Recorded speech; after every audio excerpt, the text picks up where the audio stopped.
A clear afternoon, with the sun shining brightly but without the suffocating heat. Malik enjoyed every moment in this green retreat where the sounds of nature intertwined harmoniously. The melodic songs of birds resonated in the treetops, the leaves danced gently with the breeze, and in the distance children's laughter brought a sense of comfort. For him, it was the perfect place to disconnect from routine and enjoy a rare tranquility. Without hurry, he walked along a dirt path that wound through the park, surrounded by tall trees and well-kept lawns. The sense of freedom was revitalizing, and he surrendered to each step as if exploring a different world, far from the daily pressures and obligations. In that moment, time seemed to slow down, allowing him to breathe deeply and absorb his surroundings. As he approached an open area where families gathered for picnics and athletes passed by in constant motion, something unexpected caught his attention. A uniformed officer was there, accompanied by a large dog that emanated an imposing presence. The animal, with its focused gaze and relentless sniffing, seemed completely absorbed in its task. The officer maintained a firm posture, meticulously scanning every corner, as if searching for something important. The scene immediately piqued Malik's curiosity. He slowed his pace, trying to observe without drawing attention. The dog sniffed objects on the ground, while the officer surveyed the surroundings as if searching for invisible clues. Other park visitors also noticed the activity, exchanging intrigued glances but not approaching.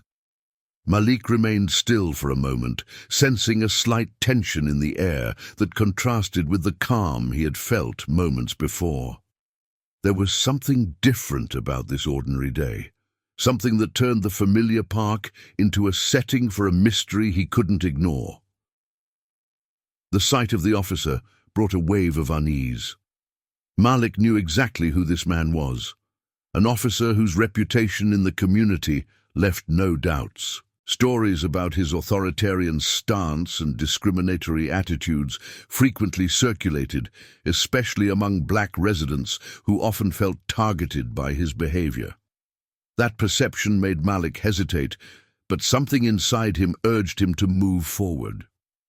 His eyes fixed on the dog. It was an impressive animal, muscular, with alert eyes that scanned the surroundings with intensity.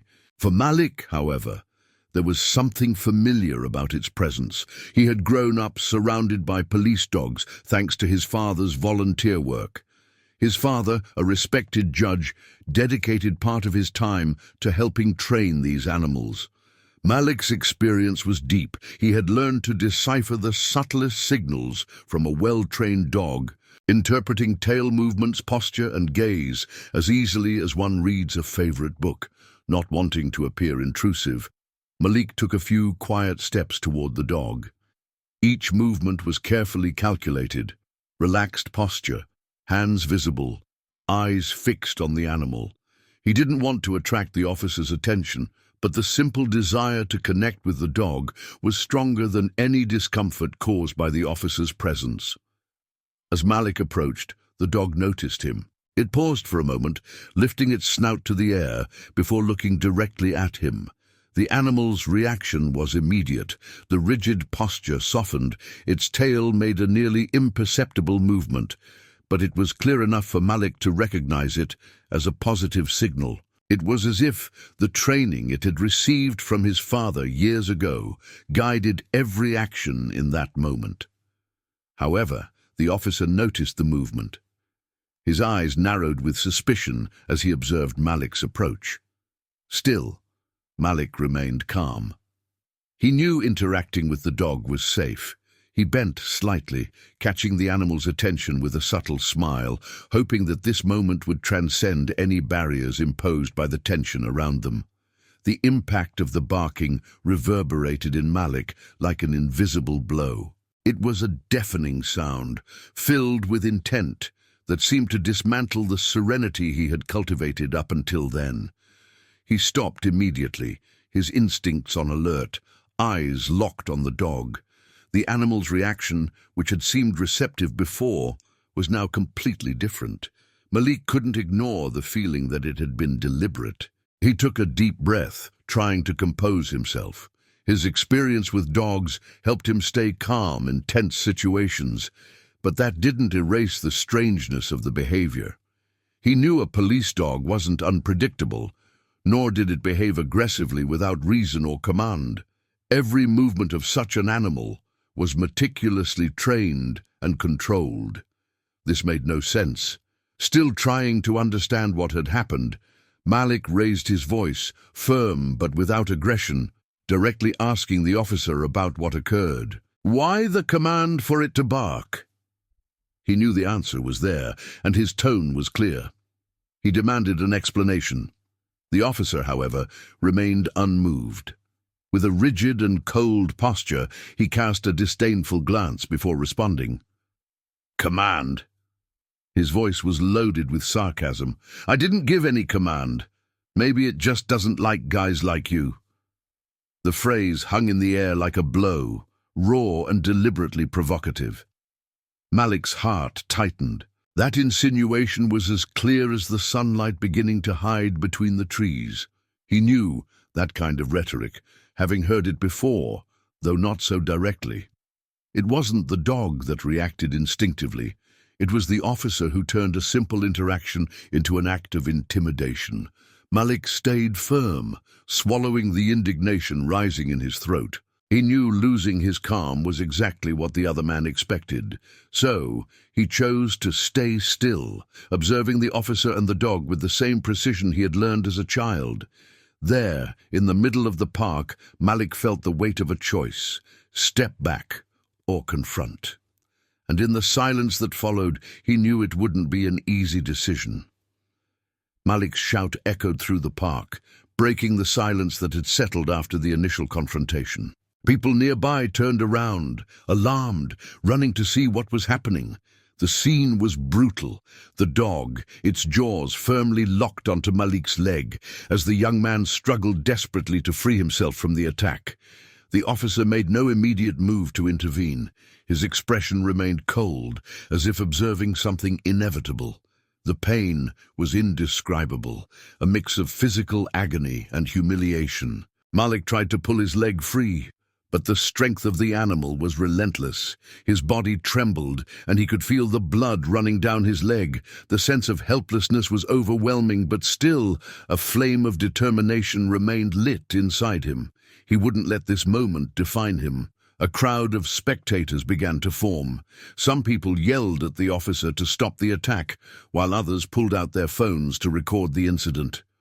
The previously calm atmosphere had now turned into a mix of chaos and outrage. Malik could hear fragments of voices around him, but his mind was focused on the pain and the injustice of the moment. Finally, after what seemed like an eternity, the officer gave an order for the dog to step back. The animal released Malik's leg, who fell to the ground, clutching the injured area. He was breathing heavily, his body shaking as the pain pulsed in waves. Blood stained the grass around him, a physical testament to the violence he had just endured. The officer, instead of offering help or showing any concern, stepped forward, looking at Malik with contempt. "You should know your place," he said in a voice laced with threat. The statement, as cruel as the attack itself, made it clear that the officer saw Malik as nothing more than a target for his distorted authority. As Malik struggled to get up, the people around him began to intervene more actively. Some demanded the officer call an ambulance, while others were already dialing emergency services. The collective outrage grew quickly, and the pressure on the officer increased. He seemed nervous, realizing that his actions wouldn't go unnoticed and would have consequences.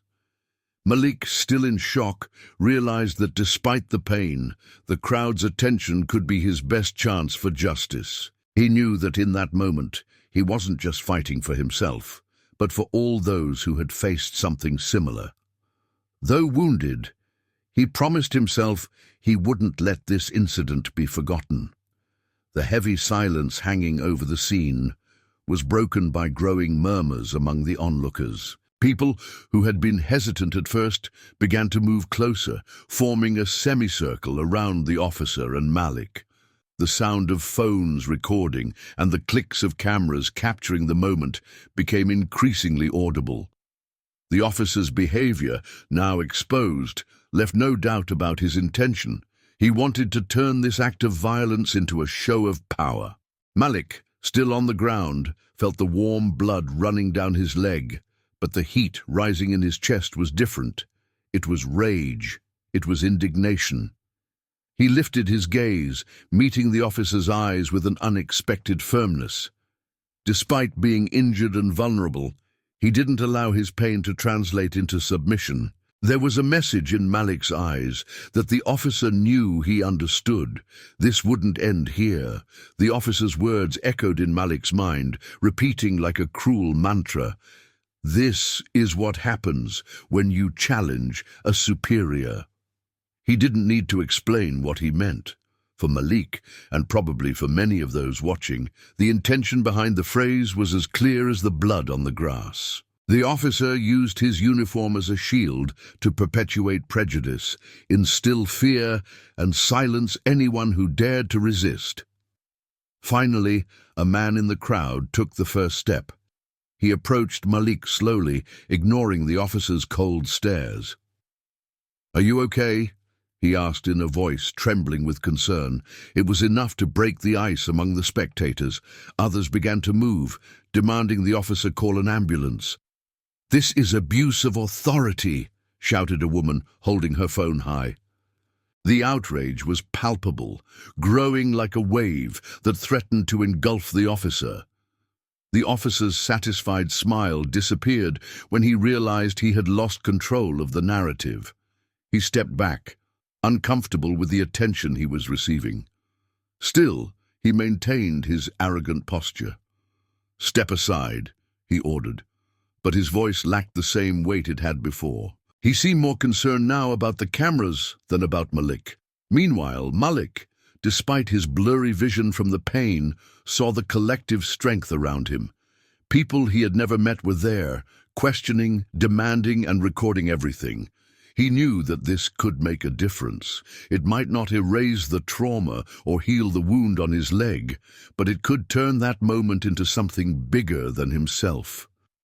A woman knelt beside him, pressing a clean piece of cloth against the wound to try to stop the bleeding. "We'll take care of you," she said in a tone that blended kindness and determination. Malik held her gaze for a moment and nodded slightly. Although still in shock, he felt something begin to change. The solidarity around him was the first step to ensuring that this injustice wouldn't be forgotten. Click subscribe and activate notifications. That way, you'll stay updated on our upcoming videos and won't miss a thing. The officer, with a calculated and firm voice, continued his attempt to shape the events. He pointed to the dog, which was now sitting beside him in a perfectly trained posture, as if he wanted to reinforce his narrative that the attack had been a natural response to Malik's recklessness. "He's a highly disciplined animal," he declared to the crowd, "but even the best-trained dogs react to unexpected behavior." His words seemed carefully chosen to deflect blame from himself and justify his actions, using the authority of his uniform to validate his lies. Malik, although fallen and hurt, felt the indignation bubble inside him. He knew that every word coming from the officer's mouth was an attempt to distort the truth and blame him. What angered him most was the condescending tone, as if he couldn't understand or respond. Malik tried to summon the strength to speak, but his throat seemed tight with pain and rage. Meanwhile, the murmurs in the crowd grew louder. Some people began to question aloud. "If he was just approaching, why did the dog attack like that?" asked a man, pointing his phone at the officer. "He didn't even touch the animal," exclaimed another person, visibly outraged. The woman next to Malik gently placed her hand on his shoulder, trying to calm him as she pressed a makeshift cloth against his leg to stop the bleeding. "Stay calm. We're with you," she said in a firm but warm voice. She looked around, seeking support. "Has anyone called an ambulance yet?" she shouted to the crowd. The officer shot a threatening look at the group that was beginning to organize. His calm facade began to crack, and he raised his voice. "Everyone needs to step back now. This is a police matter." But the crowd, now more confident and visibly upset, didn't back down. "A police matter? This is abuse of authority," shouted a woman's voice, followed by a chorus of agreement. Finally, Malik managed to murmur a few words, each syllable marked by pain. "I never touched the dog. He is lying." His voice was low, but it carried a truth that cut like a knife. The woman beside him repeated what he said, shouting for everyone to hear. "He's saying he didn't touch the dog. The officer is lying." The tension grew. More people began recording, and the murmurs turned into demands for justice. Malik knew that the fight for his dignity had only just begun. But as he looked around, he saw something that rekindled a spark of hope. The people were on his side, and the truth, though wounded, would not be silenced. The silence in the hospital room was only broken by the rhythmic sound of the monitoring machines. Malik stared at the ceiling, lost in thought, his mind a battleground between physical pain and emotional injury. The image of the officer, his expression blank and his cold words, was still etched in his memory. He knew he couldn't let what happened be erased by indifference or the misuse of authority. When the door opened, Malik's heart skipped a beat. It was his father, a tall man with an imposing posture and serious expression, but his eyes softened when he saw his son lying in bed. He quickly approached, his presence filling the space with an aura of protection. Malik tried to speak, but his voice faltered at first, the words trapped by the accumulated emotion. "Dad!" he finally managed to say, his voice trembling. "It was so unfair. He did it on purpose." Malik's father listened attentively as his son recounted every detail, from his calm approach to the dog to the violent attack and the racist words from the officer. The man's hands were firmly crossed in front of his body, but Malik knew it was an effort to contain his anger. When he finished the story, the judge took a deep breath, his expression firm, but with a determination that Malik recognized immediately. "You did well not to back down, Malik, but now it's time to make sure he's held accountable for this," his father said in a deep voice filled with conviction. As Malik listened to his father's words, he felt a small relief, as if part of the weight on his shoulders had been shared. He knew the man in front of him wouldn't spare any effort in seeking justice, not just for his son, but for everyone who had faced similar abuses.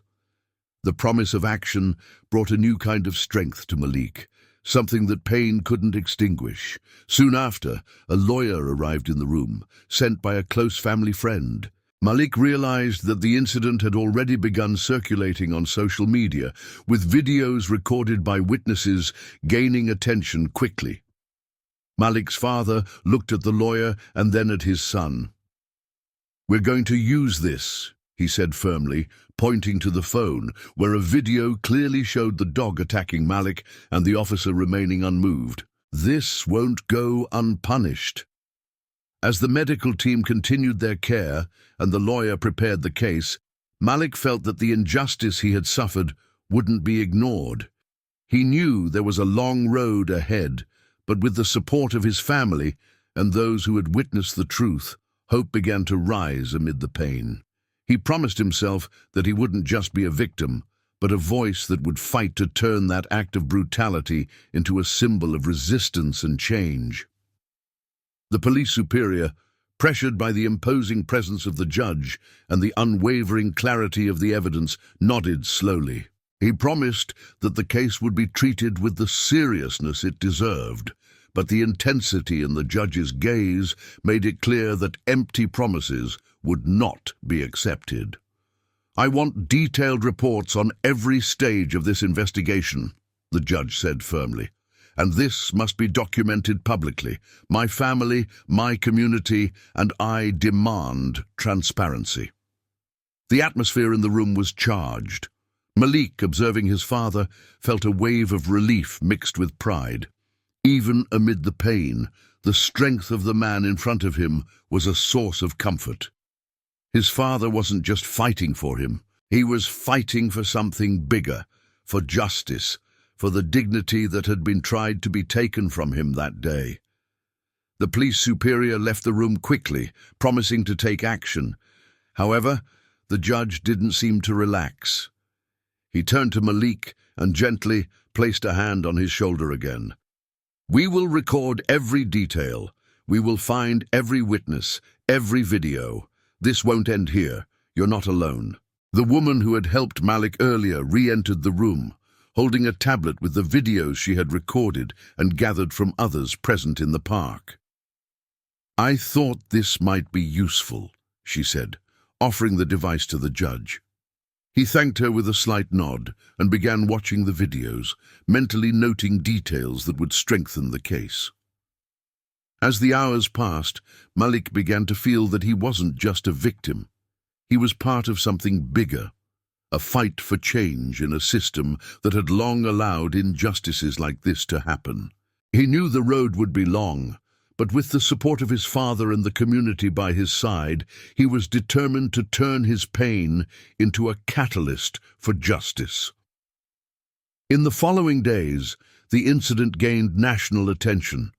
The recordings of the attack and the officer's behavior spread quickly, provoking outrage across various sectors. Civil rights groups got involved, demanding not only the punishment of the officer, but also systemic reforms in the police department.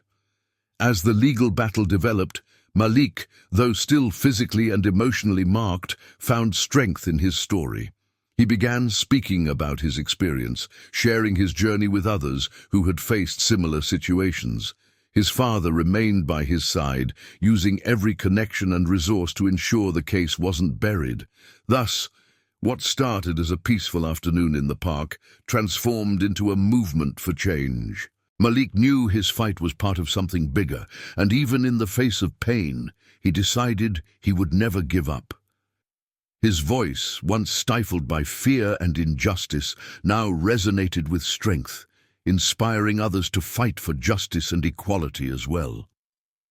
As the hours passed, the hospital's atmosphere shifted into a space of reflection and determination.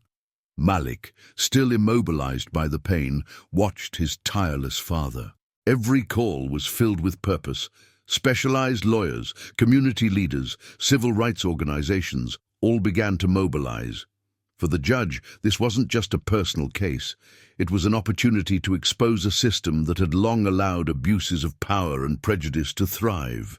Malik remained silent for a while, staring at the ceiling as the memories of the attack returned in painful flashes. The pain in his leg seemed small compared to the emotional impact of the officer's words. "The dog doesn't like black boys." That phrase echoed repeatedly in his mind, a reminder of the everyday racism he and so many others faced. The judge noticed his son's silence and sat beside him again. He spoke in a calm voice but full of conviction. "Malik, what happened to you is something that shouldn't happen to anyone, but we're going to make sure your voice is heard. This won't be just another forgotten story." Malik nodded, feeling a strength grow inside him. He knew his father was right. He couldn't let the incident be buried or minimized. Inspired by his father's determination, Malik decided that he wouldn't just be a name on a police report or a face in a viral video. He would be part of a greater fight, something that could bring real change. Meanwhile, the news about the incident began to spread. Videos recorded by witnesses were posted on social media, showing the moment of the attack and the officer's cold reaction. The images, shocking in their brutality, provoked a wave of outrage. Comments, shares, and hashtags began to emerge, drawing attention to the case and pressuring local authorities. In the hospital, activists and lawyers began to arrive, offering support and strategies to move the case forward. Malik, though still affected, gathered the strength to tell his version of the events to the lawyers, while the videos recorded reinforced every detail of his narrative. With the truth on his side, Malik realized that he had something the officer could never erase. the courage to confront the system. In the following days, public pressure grew. Protests formed, led by community members demanding justice not just for Malik, but for all victims of abuse of power. For Malik, the fight was personal, but also collective. Every story he heard, every face he saw in the crowd of protesters, reminded him that his pain was not isolated. As his legs slowly healed, his determination grew. He knew the road would be long, but surrounded by the support of his family and so many others, he was more convinced than ever that he could transform his traumatic experience into a catalyst for change. Malik promised himself that he would fight until justice was served, not only for him, but for all those who faced the same silent battles every day. The family friends who arrived at the hospital brought with them renewed energy. The lawyers had already started discussions about legal strategies, analyzing the recorded videos and identifying potential witnesses. Community members spoke firmly, promising to mobilize support for Malik and his family. The outrage was unanimous, but there was also hope, the conviction that this fight could mark the beginning of change.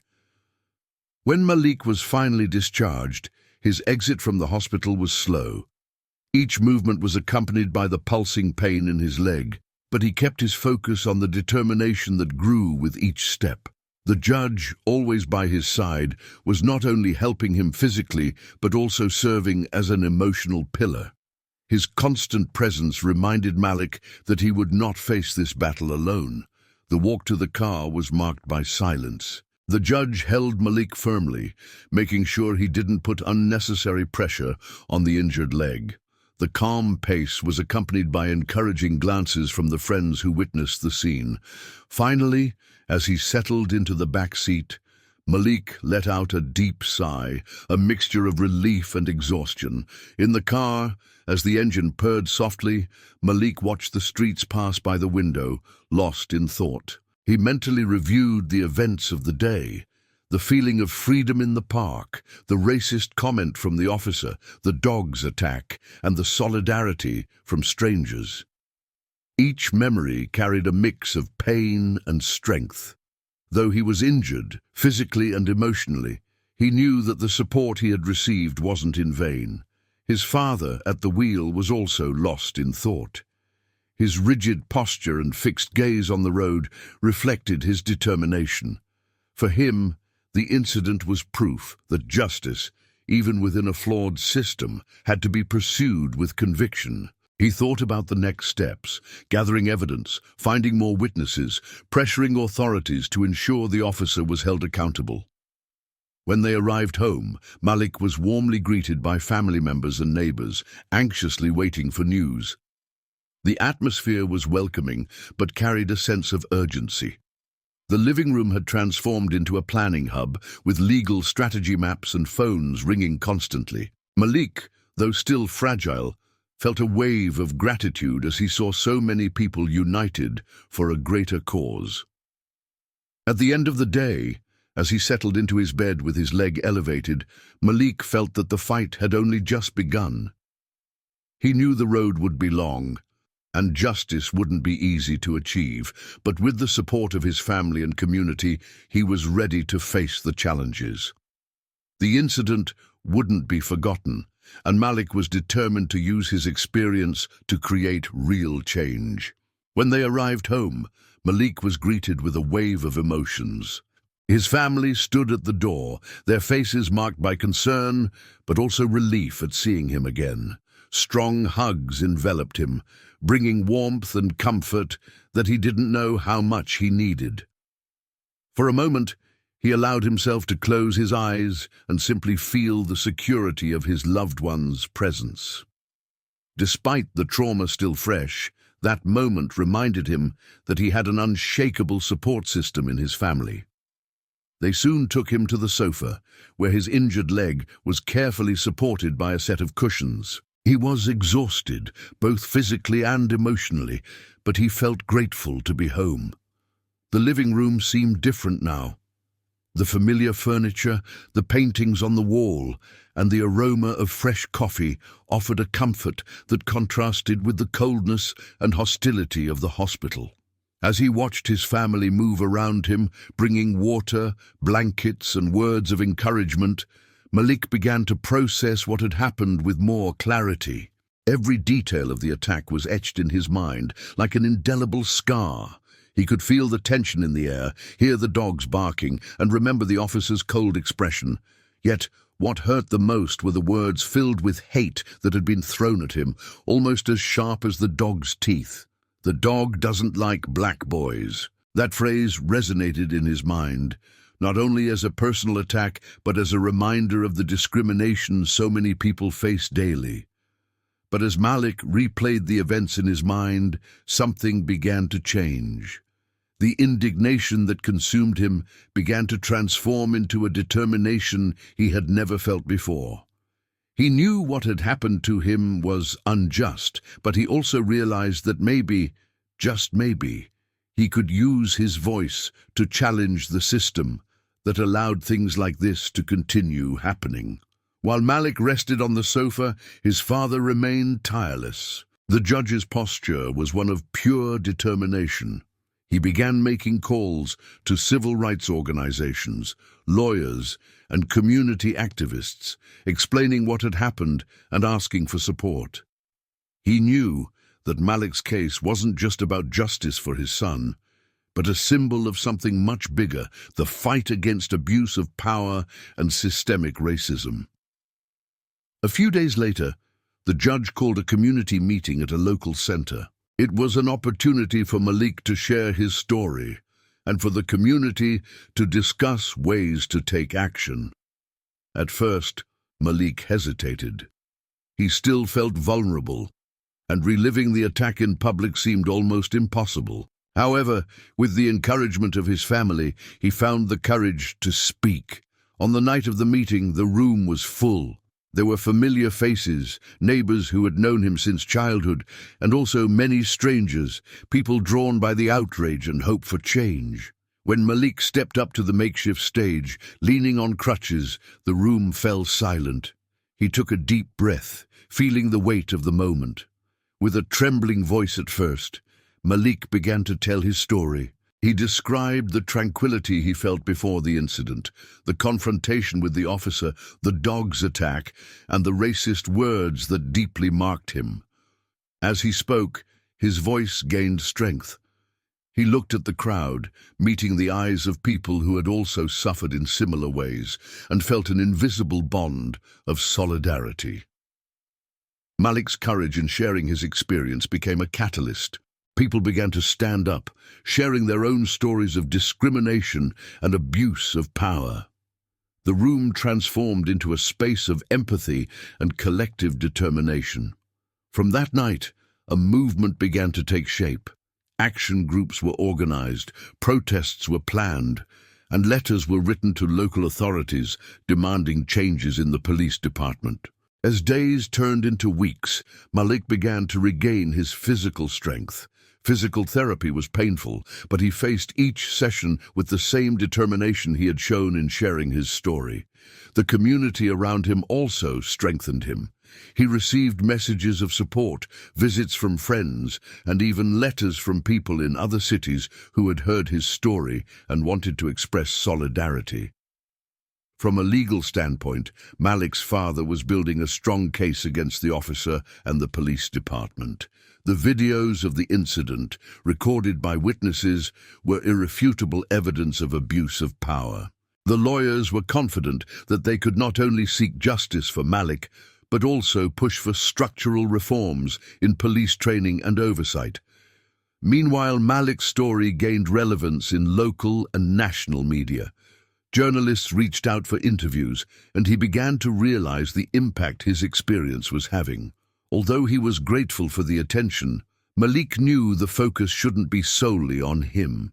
He began to steer conversations towards the need for systemic change, insisting that his story was just one among many. Over time, Malik began to actively participate in community initiatives. He spoke at events, led marches, and helped organize fundraising campaigns to support other victims of police abuse. Each step he took, even with his leg still recovering, was a statement of resilience.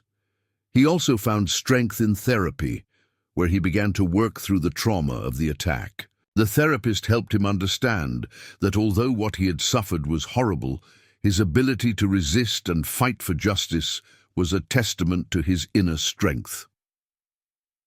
Months later, Malik's case went to trial. The courtroom was full, with community members present to support Malik and his family. During his testimony, Malik told his story with the same clarity and bravery he had shown at the community meeting. The videos of the attack were presented, along with witness statements that corroborated his version of events. The officer was convicted of abuse of authority and misconduct, and the police department was forced to implement significant changes in its training and oversight policies. Although Malik knew that the fight against systemic racism was far from over, this was an important step. In the end, what began as an ordinary day in the park became a turning point in Malik's life. Not only did he find strength within himself, but he also helped unite a community and inspire change. His physical scars eventually became less visible, but he knew that the impact of his experience would be lasting. Sitting on his porch months after the trial, with his legs still slightly stiff, Malik looked out at the horizon with a renewed sense of peace. He had transformed his pain into action, his indignation into determination, and his struggle into a legacy that could inspire others to resist and fight for justice. Despite everything, he knew he was not alone, and he never would be. If this story inspired you, leave a like to support the channel and subscribe to see more content like this. Don't forget to turn on notifications so you won't miss the upcoming chapters. And tell me where you're watching from. We love to hear from every corner of the world where our channel reaches.